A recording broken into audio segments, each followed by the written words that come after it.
रघुनाथाय नाथाय श्री सीताय पतिये नमः। श्री राम राम रघुनाथ राम राम श्री राम राम भरताय राम राम श्री राम राम रघुकल्पस राम राम श्री राम राम शरणं भो राम राम। श्री रामचंद्र चरणों मनसाय स्मरामि श्री रामचंद्र चरणों वत्सा प्रणमामि श्री रामचंद्र चरणों शिरसा नमामि श्री रामचंद्र चरणों शरणं प्रपद्ये। बोलो रामचंद्र भगवान की, रामेश्वर धाम की, गौ माता की, दिव्य दरबार की, अपने अपने मताई बाप की, रामेश्वर बालाजी की। तुलसी तुलसी सब कहे तुलसी बन की घास, कृपा भई रघुनाथ की सुबह है तुलसी दास। कैसे हो भैया?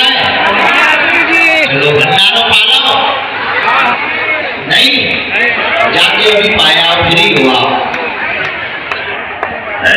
आज से यज्ञ प्रारंभ हो गया है पावन तीर्थ बागेश्वर धाम पर, और अभी कुछ ही देर में दोपहर 2 बजे भागवत के अद्भुत मर्मज्ञ तथा के बहुत ही अच्छे रसिक परम पूज्य पंडित श्री श्याम सुंदर पाराशर जी महाराज यहाँ पर आने वाले हैं।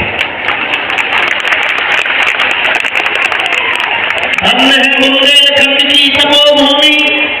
मेरे पागलों, एक बात तो अपनी जिंदगी में याद रखना, शुद्ध दारा और लक्ष्मी पापी के घर होए।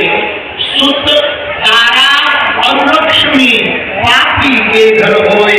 संत समागम हरि कथा तुलसी दुर्लभ होए।